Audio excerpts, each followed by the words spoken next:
Klik pada mode ubah start.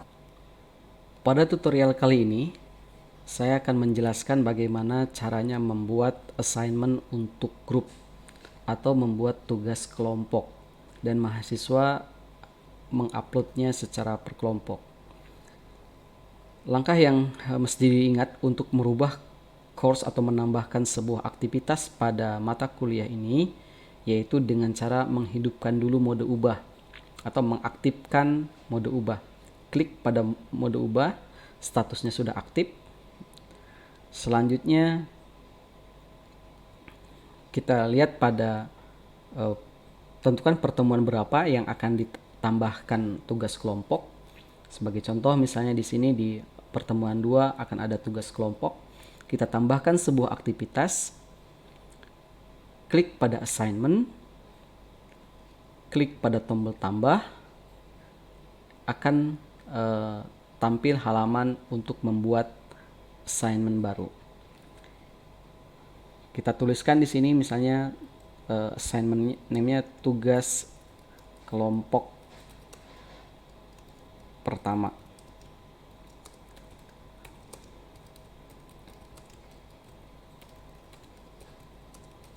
Oke. Selanjutnya di deskripsi, ini adalah tugas kelompok, deskripsi dari tugas kelompok. Bapak Ibu bisa menuliskan deskripsi tugas kelompok itu apa saja secara lebih lanjut. Kalau ada file, lampiran disertakan di dalam additional file. Ya, misalnya lihat lampiran tugas.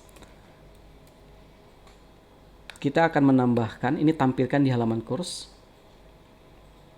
Kita akan menambahkan lampiran pada tugas ini. Pada bagian additional course kita tambahkan file tugasnya. Sebagai contoh misalnya ini adalah tugas.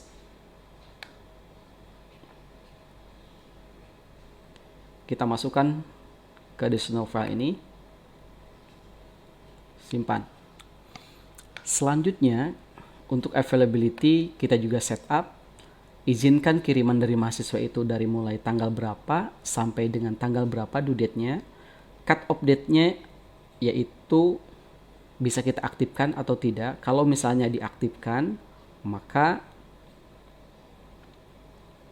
seperti ini. Kalau kita aktifkan sebagai contoh misalnya pada due date-nya 11 April, cut off date-nya 14 April, remind me to grade-nya pada tanggal 18 April. Nah, ini nanti akan muncul di halaman agenda untuk mahasiswa.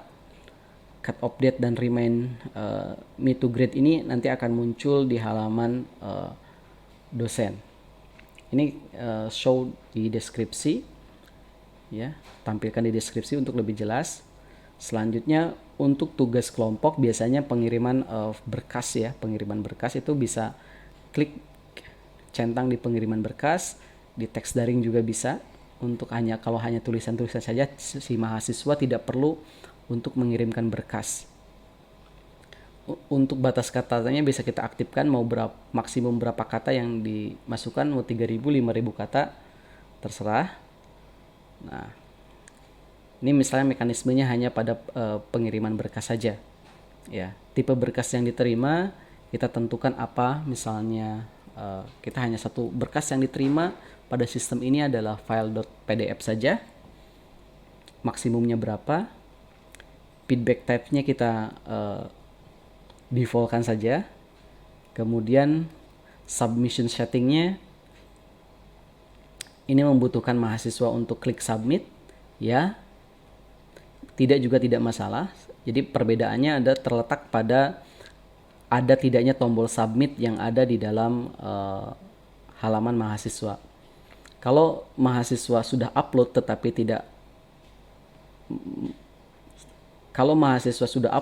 tidak mengklik tombol submit dengan settingan ya seperti ini, maka status di dosen itu akan terlihat sebagai draft. Di mahasiswa juga akan terlihat sebagai draft. Tapi ketika si mahasiswa mengklik tombol submit, maka statusnya berubah menjadi submitted, ya. for grading. Itu perbedaannya. Bisa ya, bisa tidak. Oke. Selanjutnya, karena ini adalah tugas grup, maka bagian group submission setting itu bisa kita set student submit in group iya.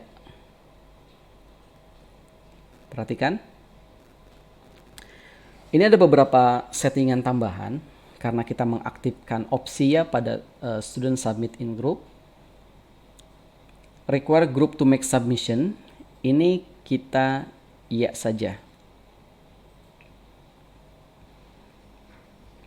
Oke. Kalau ya seperti ini settingannya, maka setiap siswa yang tergabung dalam satu grup itu boleh siapa saja untuk menguploadkan. Ya. Boleh siapa saja untuk menguploadkan. Jadi mungkin yang paling penting itu adalah untuk group submission setting itu settingannya adalah submit button in groupnya ditampilkan ya, kemudian require group to make submissionnya ya. Jadi siapa saja pada settingan ini, siapa saja yang menguploadkan tugas, maka nanti anggota kelompoknya statusnya juga akan sama, menguploadkan. Jadi cukup kalau dengan ini perwakilan saja. Jadi cukup perwakilan dari setiap anggota kelompok untuk menguploadkan, maka nanti sistem akan secara otomatis menduplikasi anggota-anggota kelompok itu statusnya sama. Oke. Berikutnya, ini mungkin tidak perlu require all group member to submit, ini tidak aja. Kalau ini diaktifkan berarti setiap orang itu atau setiap mahasiswa harus menguploadkan tugasnya masing-masing gitu. Tapi itu tergantung sih pilihan dari dosennya. Apakah dalam group submission ini semuanya harus diaktifkan, semua mahasiswa itu harus upload, atau hanya cukup perwakilan? Kalau cukup perwakilan ya fitur ini yang diaktifkan saja. Oke. Berikutnya untuk notifikasi, nilai, dan lain sebagainya, ini kita defaultkan saja terlebih dahulu. Simpan, klik tombol simpan dan kembali ke course. Oke. Tugas kelompok sudah dibuat. Ini tampilan nanti yang akan ada di mahasiswa. Jadi kalau kita matikan mode ubah, oke, mahasiswa akan tampilnya seperti ini. Jadi hanya ada pertemuan 1, pertemuan 2 ini pada deskripsi, dan kita lihat di sini di pertemuan 2 kita tadi telah menampilkan tugas kelompok. Jadi di dalam acara yang akan datang atau agenda ini akan muncul informasinya tugas kelompok. Nih. Nah, ini bisa kita klik langsung untuk masuk ke tugas kelompok, atau si mahasiswa nanti klik di judul. Ketika di judul, ini hanya tampilan deskripsi saja. Klik di judul ini, maka akan tampil di pertemuan kedua tugas kelompoknya. Ini adalah deskripsinya. Untuk melihat yang sudah tugas kelompok ini, klik di sini. Nah, perhatikan di sini di dalam grading summary ini. Jadi di sini ada informasi bahwa require group to make submission is enabled. Jadi seseorang anggota kelompok dari member itu harus menguploadkan. Tapi di sini kita harus membuat dulu kelompok, grup dari mahasiswa. Bagaimana cara membuat grup kelompok? Jadi kita kembali lagi ke halaman mata kuliahnya. Di halaman mata kuliah, perhatikan cara membuat grup atau membuat kelompok di SCE ini. Pilih pengguna, pilih grup, menu grup. Perhatikan di sini. Pembuatan grup pada SCE itu ada 3 mekanisme.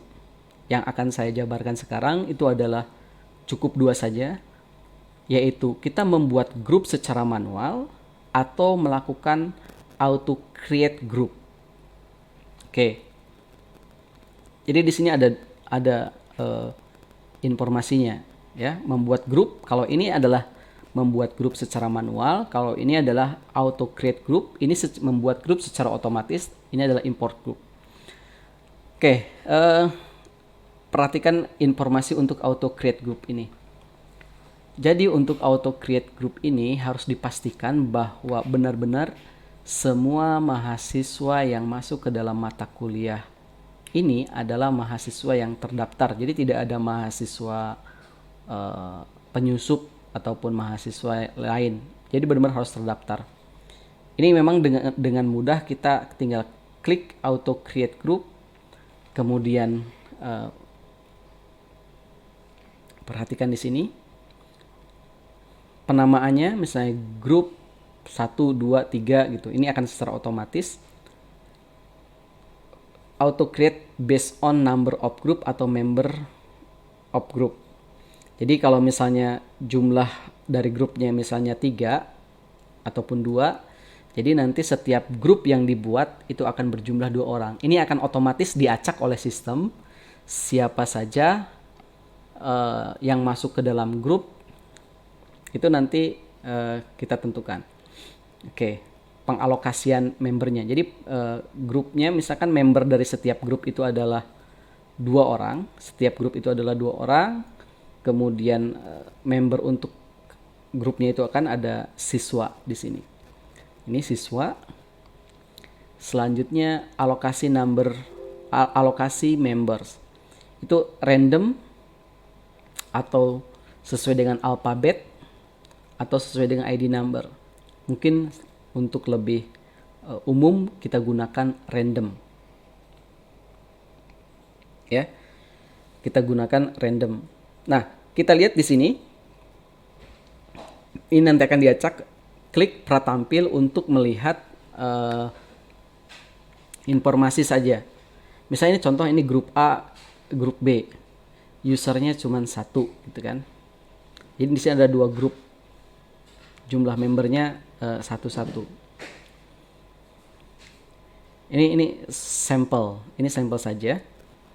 Jadi sebelum membuat grup yang otomatis, kita bisa pratampil di sini. Kemudian kita bisa bikin grup. Ini bisa kita kalau misalnya sudah oke, preview, bisa kita klik sampaikan. Kalau misalnya ingin melihat yang lain lagi, kita bisa menggunakan random lagi. Nanti biasanya ketika di pratampil akan berubah lagi. Kalau misalnya ini sudah oke, tinggal klik sampaikan. Jadi ini juga penting, include only active enrollment. Jadi yang mahasiswa yang aktif saja yang bisa masuk ke dalam grup. Kita klik, nanti akan secara otomatis ada grup A dan ada grup B. Itu untuk yang grup. Jadi kita bisa melihat overview-nya ini dari tab. Di sini kan ada grouping, informasi tab grouping. Kemudian ada overview. Nah, overview-nya ini ada grup A dan grup B. Ya. Ini grup A dan grup B. Nah, kita kembali lagi ke dalam grup. Ini sudah ada 2 grup ya. Kemudian sebagai contoh lagi, kita membuat grup secara manual. Create group. Di sini kita secara manual, misalnya tulisnya misalnya grup mahasiswa.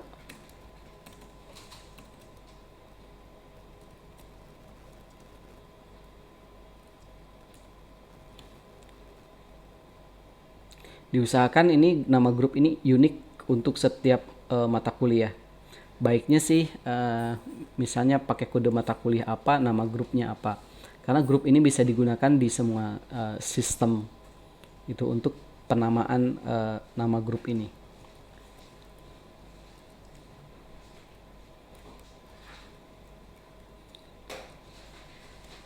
Sebagai contoh seperti ini karena manual.